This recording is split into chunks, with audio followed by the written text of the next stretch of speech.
नमस्कार साथीहरू, यहाँहरूलाई हार्दिक स्वागत छ हाम्रो युट्युब च्यानल ज्ञान सञ्चार नेपालमा। सदा चाहिँ विभिन्न भिडियोजहरू बनाउने सन्दर्भमा आज पनि मैले तपाईँहरूलाई चाहिँ एउटा निकै महत्त्वपूर्ण विषयवस्तुमा चाहिँ भिडियो सामग्री पस्किन गइराखेको छु। मैले योभन्दा अगाडि राष्ट्र बैङ्क ऐन 2058 का 2वटा भिडियो बनाइसकेको छु। त्यसमा विशेषतः राष्ट्र बैङ्क सञ्चालक समितिको चाहिँ गठन प्रक्रियाका सम्बन्धमा है, राष्ट्र बैङ्कको सञ्चालक समितिमा को रहने, जसको अध्यक्षता कसले गर्ने भन्ने यावत विषयमा सञ्चालक समितिको एउटा चाहिँ स्ट्रक्चरका सम्बन्धमा चाहिँ एउटा भिडियो बनाएको छु। साथीहरूले योभन्दा अगाडिको भिडियो हेरेर त्यस सम्बन्धी जानकारी लिनुहुनेछ भन्ने अपेक्षा लिएको छु। र आज त्यो सञ्चालक समितिका काम कर्तव्य र अधिकार के हुन् त भन्ने विषयमा चाहिँ एउटा सानो भिडियो सामग्री राख्न गइराखेको छु। र साथीहरूलाई यो इक्जाममा धेरै समाप्त मलाई जहाँसम्म लाग्छ बैङ्किङका सबै इक्जामहरूमा धेरै सोध्ने सम्भावना भएको र सोधिएको प्रश्न पनि हो राष्ट्र बैङ्क सञ्चालक समितिका काम कर्तव्य र अधिकार।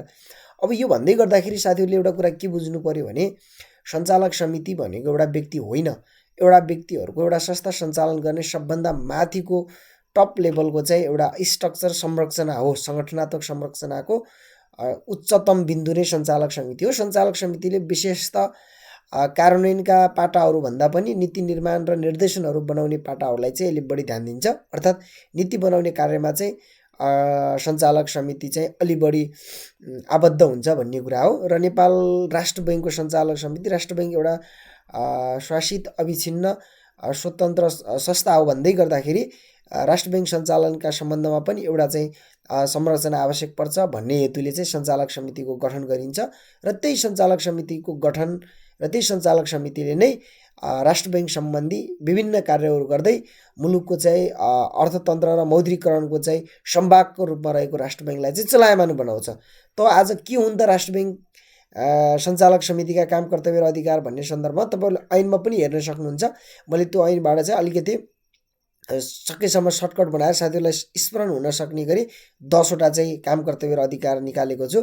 किनभने हामीलाई 10 मार्क्सको क्वेसनमा 10 देखि 12 15वटासम्म चाहिँ पोइन्टहरू भयो भने इनफ हुन्छ। त्यहाँ 50वटा पोइन्ट छ भने 50वटै पोइन्ट लेख्नुपर्छ भन्ने मान्यता हुनु हुँदैन। किनभने हामीलाई क्वेसनले जति माग्छ त्यही अनुसारको चाहिँ हामीले पोइन्टहरू चाहिँ लेख्नुपर्ने हुन्छ। र आज सञ्चालक समितिका काम कर्तव्य र अधिकार एउटा 10 मार्क्समा सोध्ने प्रश्न पनि हो। त्यस कारणले गर्दा 10 देखि 12 15वटासम्म चाहिँ पोइन्टहरू लेख्न सक्नुभयो भने तपाईँहरूको एन्सर इनफ हुनेछ भन्ने कुरा पनि मैले तपाईँहरूलाई राखेँ। र के हुन् त सञ्चालक समितिका काम कर्तव्य अधिकार, कस्ता हुन् त, कस्ता काम गर्छ त भन्ने सन्दर्भमा है, यस सम्बन्धी चाहिँ राष्ट्र बैङ्क ऐन 2058 को परिच्छेद 3 को दफा 29मा उल्लेख गरे बमोजिम सञ्चालक समितिका काम कर्तव्य र अधिकार निम्नानुसार हुनेछन् भनेछ। भनेको राष्ट्र बैङ्क ऐन 2058 को परिच्छेद 3 को दफा 29मा सञ्चालक समितिका काम कर्तव्य र अधिकार सम्बन्धी व्यवस्था गरेको छ। ऐनले नै प्रश्न भनेको छ कि सञ्चालक समितिमा को रहने, को आउने र ती मध्ये त्यो सञ्चालक समितिले के काम गर्ने भन्ने विषयको जानकारीको लागि दफा 29 हेर्नुपर्ने भयो। र यसमा के छन् त काम कर्तव्य र अधिकार भन्ने विषय है त। यसमा चाहिँ एउटा छ मौद्रिक तथा विदेशी विनिमय नीति निर्माण गर्ने। पक्कै पनि साथीहरू हामीले राष्ट्र बैङ्कका काम कर्तव्य र अधिकारमा के पढेका थियौँ भने मौद्रिक नीति, विदेशी विनिमय नीति निर्माण गर्ने, कार्यान्वयन गर्ने भनेर हामीले पढेका थियौँ। विशेष त त्यो राष्ट्र बैङ्कको काम हो। र पनि राष्ट्र बैङ्कभित्र पनि त्यो कसले बनाउने, त्यो कसको अधिकार क्षेत्रभित्र पर्दो रहेछ भने सञ्चालक समितिभित्र है। मौद्रिक नीति तथा विदेशी विनिमय नीति निर्माण गर्ने सम्बन्धी काम चाहिँ कसको रहेछ? राष्ट्र बैङ्कको सञ्चालक समितिको है। मैले अघि पनि भने सञ्चालक समितिका काम कर्तव्य र अधिकारमा नीति बनाउने कुरालाई अलि बढी जोड दिनु पर्यो है त। त्यसै गरी अर्को रहेको छ बैङ्क नोट तथा सिक्काको दर, चित्र, छपाई, धातु तथा अन्य पदार्थका सम्बन्धमा आवश्यक निर्णय गर्ने। हामीले के बुझेका छौँ भने नेपालमा नोट निष्कासन गर्ने एकमात्र एकाधिकार कसलाई छ? राष्ट्र बैङ्कलाई छ। र त्यो नोट निष्कासन गर्ने सन्दर्भमा है, त्यो नोटको चाहिँ आकार कस्तो हुने, दर कतिको राख्ने, के चित्र राख्ने, छपाई कसरी गर्ने, कस्ता कस्ता धातुहरू राख्ने, त नोट छपाई सम्बन्धमा आवश्यक पर्ने पदार्थहरू के रहने, कसरी चाहिँ ढुवानी गर्ने, कहाँबाट ल्याउने, यावत विषयहरूका सम्बन्धमा आवश्यक निर्णय गर्ने काम पनि कसको रहेछ? राष्ट्र बैङ्क सञ्चालक समितिको रहेछ। त्यसै गरी वाणिज्य बैङ्क तथा वित्तीय संस्थाको निरीक्षण तथा सुपरभिजन गराउने व्यवस्था सम्बन्धमा नीति गर्ने। ल, हामीले के पनि भनेका छौँ भने बैङ्कहरूको बैङ्क भनेर पनि हामीले राष्ट्र बैङ्कलाई चिनेका छौँ।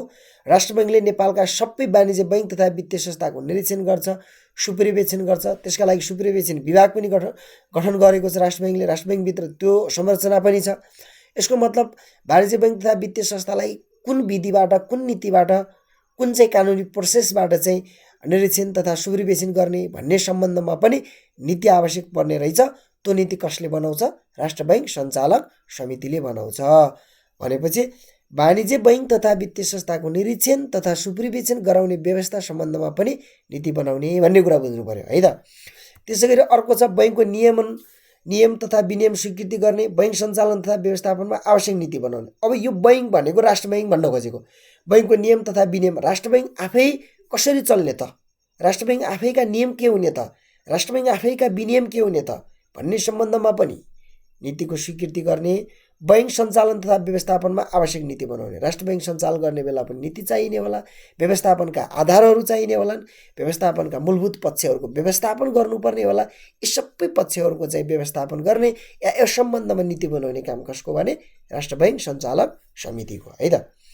त्यसै गरी अर्को छ बैङ्कका कर्मचारीको नियुक्ति, सरुवा, बढुवा, तलब, भत्ता, निवृत्तिपूरण, सञ्चय कोष, विधा तथा आचरण सम्बन्धमा नीति बनाउने। अब यो बैङ्कका कर्मचारी भन्नाले के बुझ्नु पर्यो भने राष्ट्र बैङ्कका कर्मचारीहरू, राष्ट्र बैङ्कमा काम गर्ने कर्मचारीहरूको नियुक्ति कुन प्रोसेसबाट कसरी जाने, दरबन्दी कति रहने, कहिले विज्ञापन गर्ने भन्ने विषयहरू है।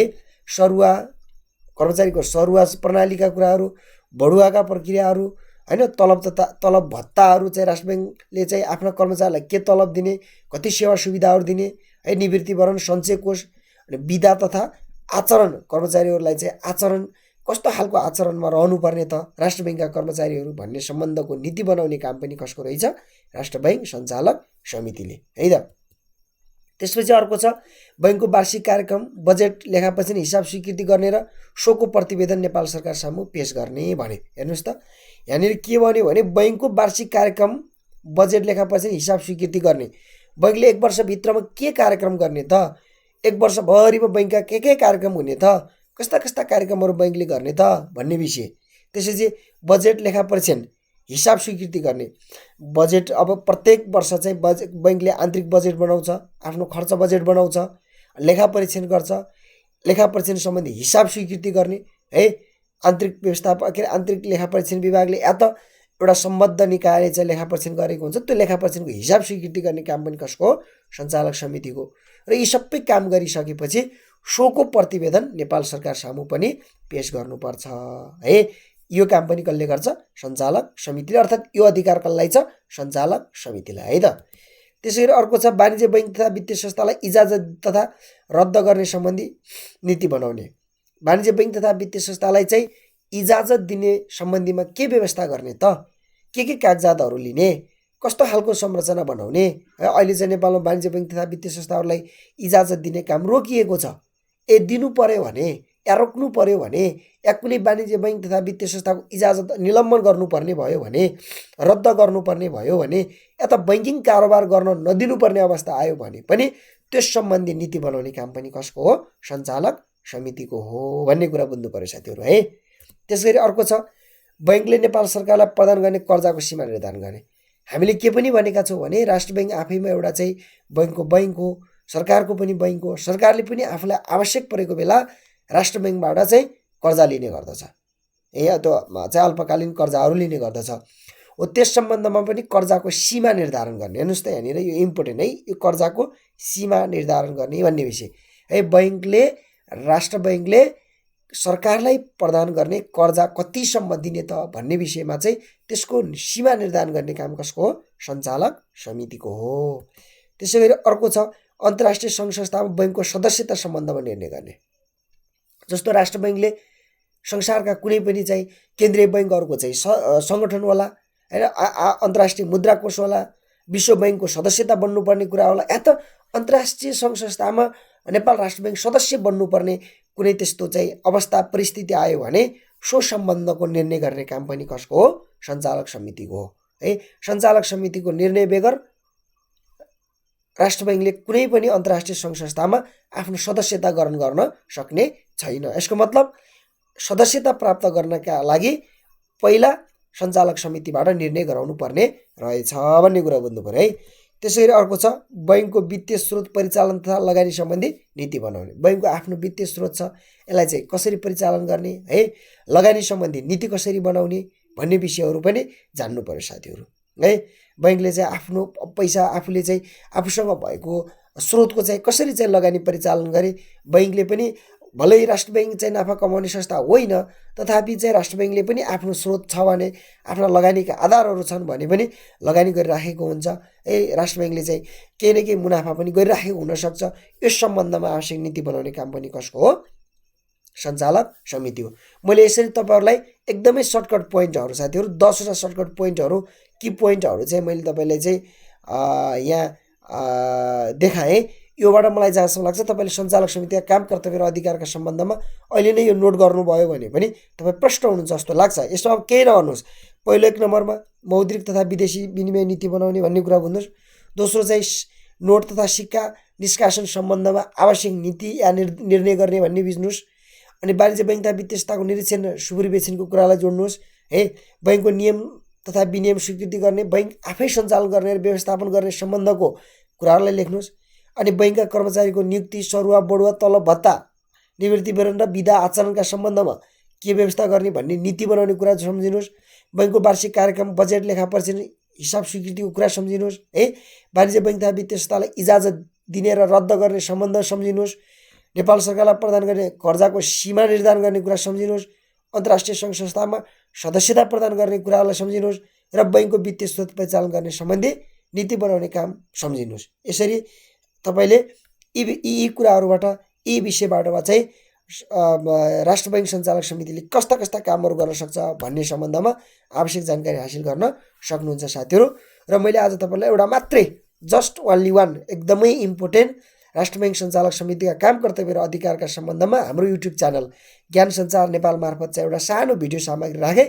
यो भिडियो सामग्रीको मद्दतले तपाईँलाई चाहिँ एउटा प्रश्न जान्ने एउटा चाहिँ अवसर प्रदान गर्नेछ भन्ने अपेक्षा पनि लिएको छु। र आगामी दिनमा यस्तै खालका चाहिँ थप भिडियो सामग्रीहरू तपाईँहरूमाझ ल्याउने प्रयास गर्नेछौँ भन्दै हाम्रा भिडियोहरूलाई मन परेमा लाइक, सेयर, सब्सक्राइब, हाम्रो युट्युब च्यानललाई सब्सक्राइब गरिदिनु होला भन्दै आजको भिडियोबाट म तेजकुमार डागी बिदा हुन चाहन्छु। हवस् त, नमस्कार, धन्यवाद।